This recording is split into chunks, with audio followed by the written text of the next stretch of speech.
Today, we're ranking the warships of World War II, from floating disasters that sank in minutes to the legendary monsters that ruled entire oceans and changed naval warfare forever. Tier 5. The disasters. Every war has them. The ships designed by committees, built by politics, and crewed by men who deserved better.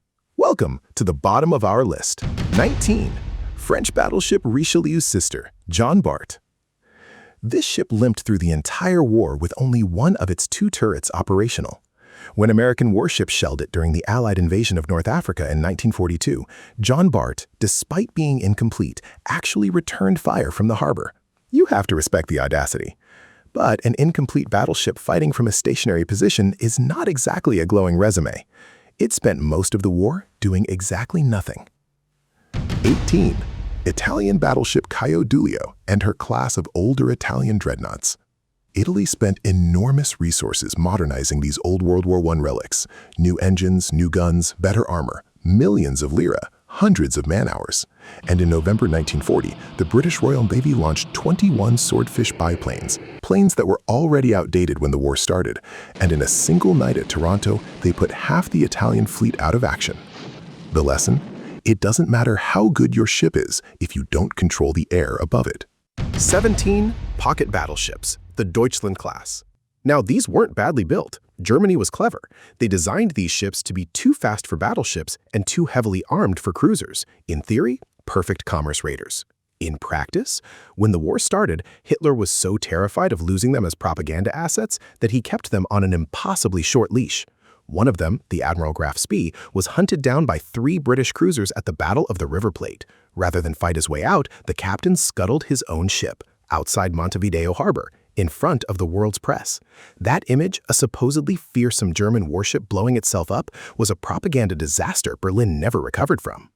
Tier 4. The disappointments. Good ideas, bad timing. One step up, the ships that weren't disasters, but weren't quite what anyone hoped for either. 16. The British heavy cruisers, County class. Beautiful ships, honestly. Long, elegant, aggressive-looking. But beauty doesn't win naval battles. The County class was designed in the 1920s under the Washington Naval Treaty, the international agreement that tried to limit the size of warships. And in trying to squeeze everything into treaty limits, the British ended up with cruisers that were fast but lightly armored. They looked powerful. They were, in a straight fight, somewhat fragile.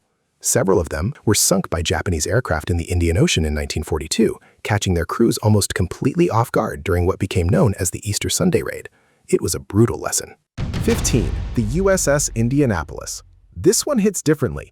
Not because the ship itself was bad, it wasn't. Indianapolis was a capable, heavy cruiser that had served with distinction, but it earns its place here because of what happened at the end.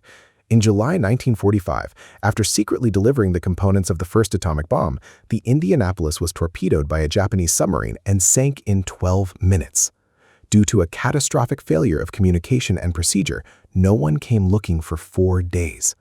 Of the 1,195 men aboard, only 316 survived, the rest dying from shark attacks, dehydration, and exposure in what became the worst sea disaster in U.S. Navy history. The ship didn't fail.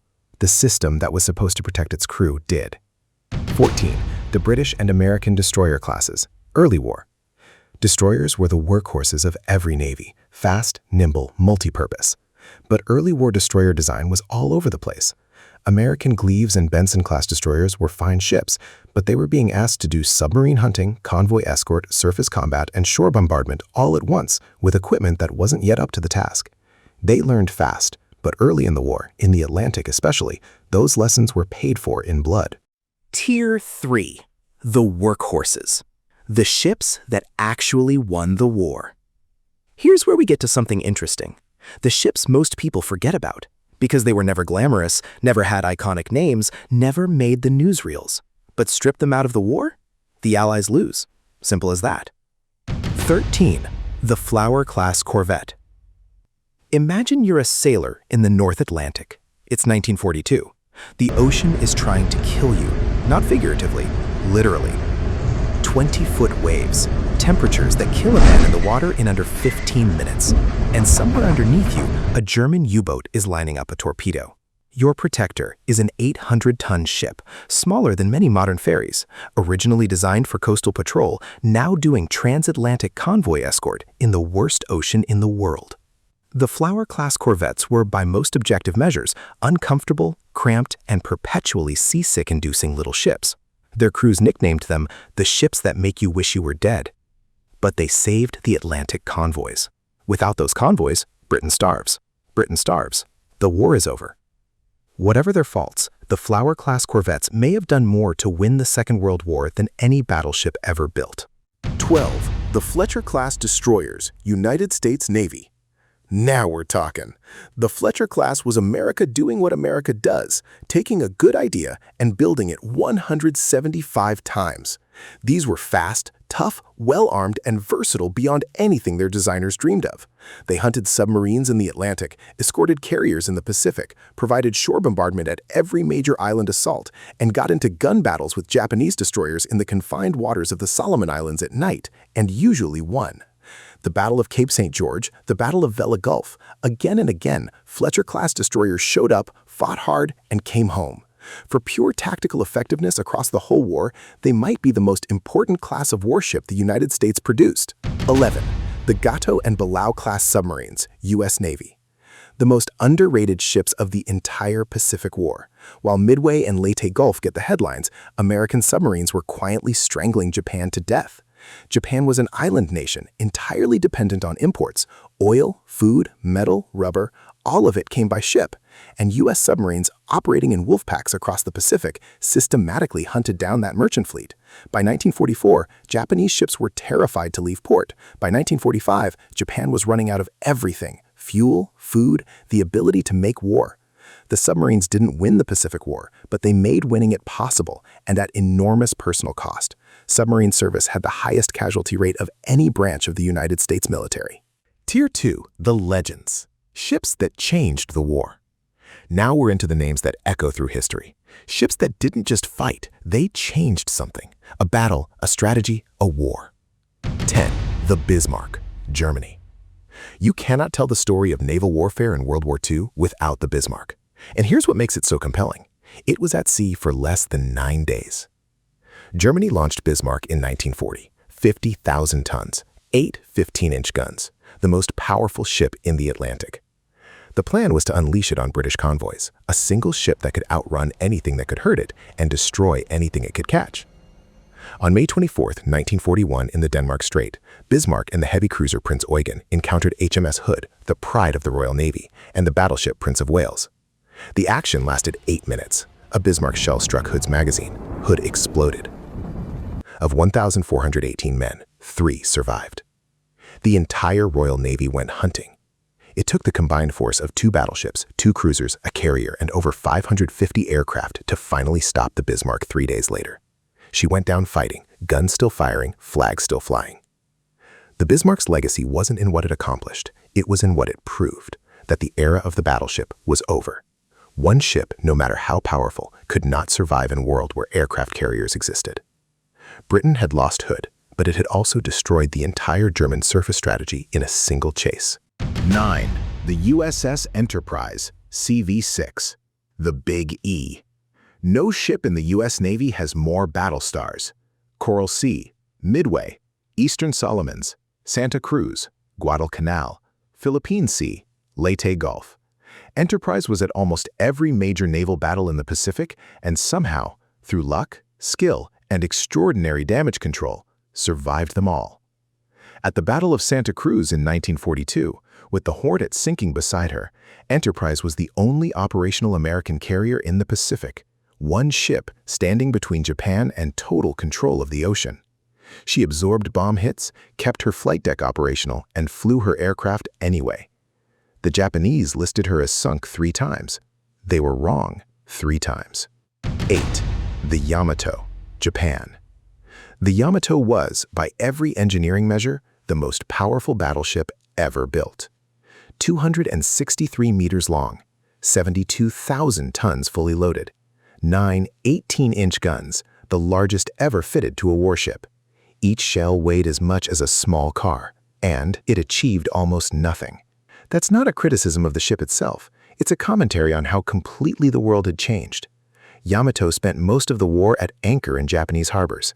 Too valuable to risk, too visible to hide, consuming fuel Japan couldn't spare. When it finally sailed on its last mission in April 1945, a one-way trip to Okinawa with enough fuel only to get there, it was sunk by American carrier aircraft. Nearly 2,500 men went down with it. The Yamato was the greatest battleship ever built, and it was obsolete before it fired its guns in anger. 7. HMS Warship. This ship is a World War I veteran fighting in World War II and somehow holding its own. Warship was launched in 1913. By 1939, she was already 26 years old. She should have been museum piece. Instead, she fought at Narvik in 1940, at Calabria in the Mediterranean, at Matapan on D-Day, where her 16-inch guns were still delivering accurate fire at German positions, and at Leyte Gulf. Warship took more damage than almost any Allied warship and kept coming back. She was hit by the world's first operational anti-ship guided missile, a German Fritz X, and survived. They finally had to scuttle her after the war because she was too expensive to repair. She ran aground on the way to the breaker's yard, as if she refused to die quietly. If you wanted one ship to represent the Royal Navy's sheer stubborn refusal to quit, it's Warship. 6. The Tirpitz, Germany. Here's a case study in how a ship can be completely effective without firing its guns in anger a single time. The Tirpitz sat in Norwegian fjords for most of the war, doing almost nothing, but the threat of it leaving port pinned down an enormous portion of the Royal Navy's capital ships. The British sent convoy PQ-17 on a suicide run across the Arctic, and when they got intelligence that Tirpitz might be at sea, the convoy was ordered to scatter. 24 ships were lost, hundreds of men died, thousands of tons of war material sank, and Tirpitz hadn't moved. It took the RAF 3 years and multiple operations, including specially designed earthquake bombs, 12,000-pound tallboys dropped from Lancaster bombers, to finally kill it in 1944. A ship that barely fought achieved enormous strategic effect simply by existing. 5. The destroyers of the Battle of Leyte Gulf, October 25, 1944. A force of Japanese battleships, including the Yamato, and heavy cruisers, is bearing down on a group of tiny American escort carriers and their handful of destroyer escorts. It's called Taffy 3. The American ships are light, built for anti-submarine work, not surface combat. The Japanese fleet outguns them by almost incomprehensible margins. And the American destroyers charge directly into the Japanese fleet anyway. The USS Johnston, a Fletcher-class destroyer, close to torpedo range against the Yamato, fired her torpedoes, scored a hit on a Japanese heavy cruiser, and kept fighting for 3 hours after losing steering, power, and most of her crew. Her captain, Ernest Evans, was killed in action. He received the Medal of Honor. The Johnston finally sank under fire from Japanese destroyers who, according to survivors, stopped and saluted her as she went down. The suicidal courage of Taffy 3's destroyers convinced the Japanese commander that he was facing a major fleet action. Tier 1. The best. The ships that defined an era. And now, the top tier. Not just good ships, not just legendary ships, the ships that defined how naval warfare was fought, that shaped everything that came after. 4. The Essex-class aircraft carriers, United States. When historians look back at naval aviation in World War II, there's a before and after. The after begins with the Essex class. The United States launched 24 of them, fast, big, armored, capable of operating 100 aircraft from a floating runway in the middle of the ocean. Each one of them a mobile airfield, a sovereign piece of American territory that could appear off any coastline in the world and project power hundreds of miles inland. The Japanese could barely build replacement ships fast enough to matter. America was producing Essex-class carriers on a production line. They didn't just win the Pacific War, they ended it. By 1945, the only thing keeping Japan's mainland safe from total aerial destruction was the distance across the Pacific. The Essex-class closed that distance. 3. The Iowa-class battleships, United States. Yes, we said battleships were obsolete. The Yamato proved that, and yet, the Iowa class somehow managed to stay relevant, not just in World War II, but for decades afterward. Here's why. The Iowa class were the fastest battleships ever built, over 33 knots. That made them fast enough to keep up with carrier task forces, which changed how they were used. They weren't leading charges into enemy fleets anymore. They were screening carriers, providing anti-aircraft fire, delivering shore bombardment that no aircraft could match. At Iwo Jima, at Okinawa, shells the size of Volkswagens landing on Japanese fortifications. And the Missouri earned a footnote in history that no other warship in the world can claim. On September 2, 1945, Japan signed its formal surrender on her deck. 2. HMS Ark Royal and the British fleet carriers. The British carrier story is complicated and underappreciated. Britain's fleet carriers weren't as large as American ones, and they carried fewer aircraft. But they were designed for a different theater, the confined waters of the Mediterranean, where land-based air power was always a threat. So British carriers had armored flight decks. When kamikaze struck American wooden-decked carriers, the damage was catastrophic. Ark Royal coordinated the hunt for the Bismarck. Her Swordfish torpedo bombers, those same slow, outdated biplanes, scored the hit that jammed Bismarck's rudder and sealed her fate. A biplane, helping kill the most powerful battleship in the Atlantic. 1. The submarine, U-boats and American fleet boats. We need to talk about submarines one more time because both sides proved something different with them. Germany's U-boats came terrifyingly close to winning the Battle of the Atlantic. In 1942, American losses to U-boats off the East Coast were so catastrophic that German submarine commanders called it the happy time. They could barely miss. Merchant ships were silhouetted against the lit-up American coastline.